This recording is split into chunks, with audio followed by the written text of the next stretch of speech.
बहुत सारे लोग बंद गोभी खाना पसंद नहीं करते हैं, लेकिन बंद गोभी से बहुत सी ऐसी रेसिपी बनती है जिसे ना चाहकर भी आपको खाना पड़ता है, क्योंकि वो इतना मज़ेदार होता है कि आप इसे खाए बिना रह नहीं सकते हैं।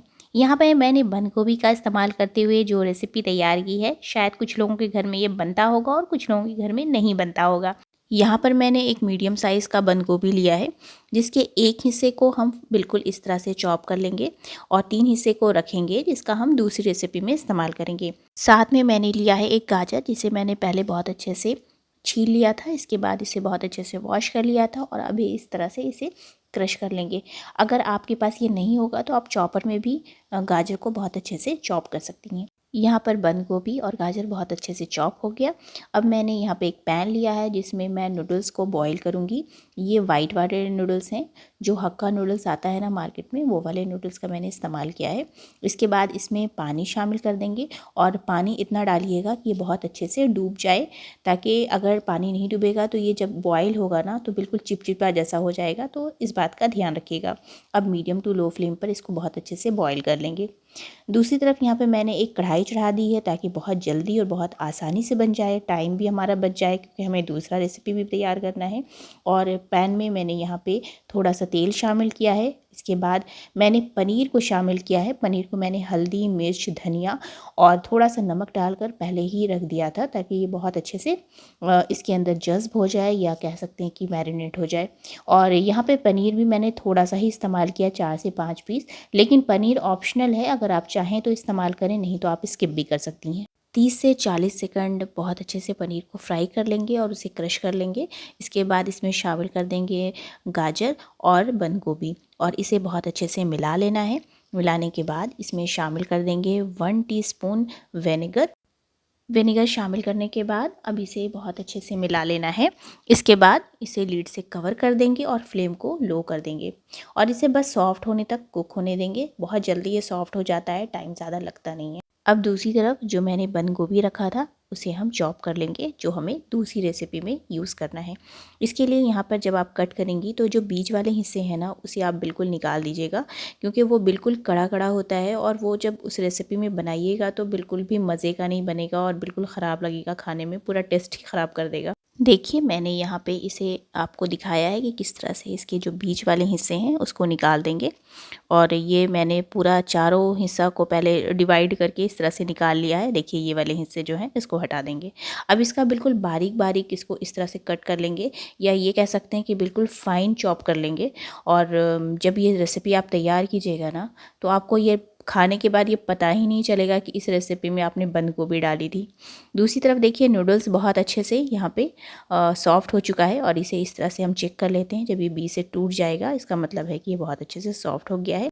अब हम इसे छान लेते हैं। दूसरी तरफ देखिए, यहाँ पर बहुत अच्छे से कैबेज और कैरेट सॉफ्ट हो गया और जब हमने नूडल्स को छाना था, फिर इसे इसमें शामिल कर दिया है। अब हम इसे हल्के हाथों से बहुत अच्छे से मिक्स कर लेंगे, बिल्कुल इस तरह से। और यहाँ पर ही देखकर बिल्कुल लग रहा होगा कि ये काफ़ी यमी बनने वाली रेसिपी है, बहुत मज़ेदार रेसिपी है। तो जी हाँ, बिल्कुल बहुत यमी बनती है, बहुत घर में बनाई जाती होगी, लेकिन सबके बनाने का ढंग थोड़ा अलग होता है, थोड़ा डिफरेंट होता है। तो यहाँ पर जो मैंने जिस तरीक़ा से बनाया है, आप भी इस तरीके से ज़रूर बना के देखिएगा।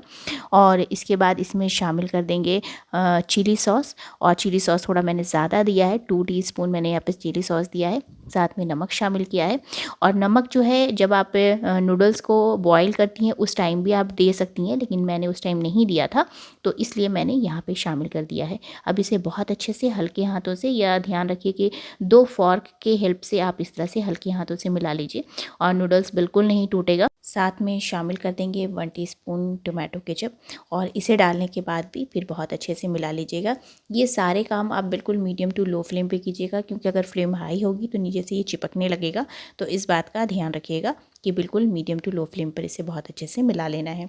और अब ये रेसिपी जो है रेडी टू सर्व है, आप इसे एंजॉय कर सकती हैं।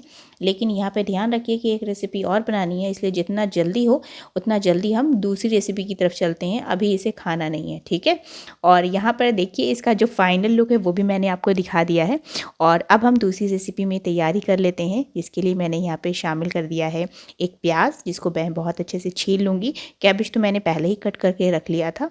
प्याज के जो बीच वाले हिस्से हैं उसे इस तरह से निकाल लेंगे। अब इसे बहुत अच्छे से पहले वॉश कर लेंगे और वॉश करने के बाद इसे बिल्कुल इस तरह से फाइन चॉप कर लेंगे।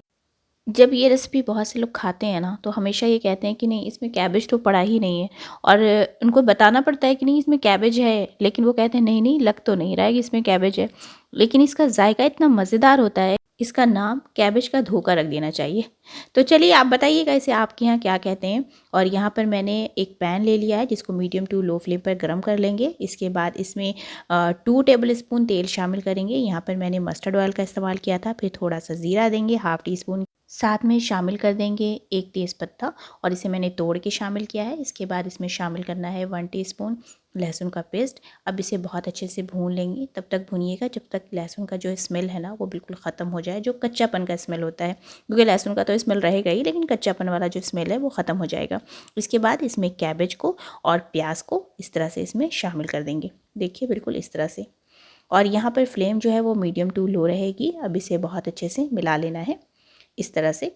और जब ये बहुत अच्छे से मिक्स हो जाएगा तो अब हम इसमें मसाले शामिल करेंगे।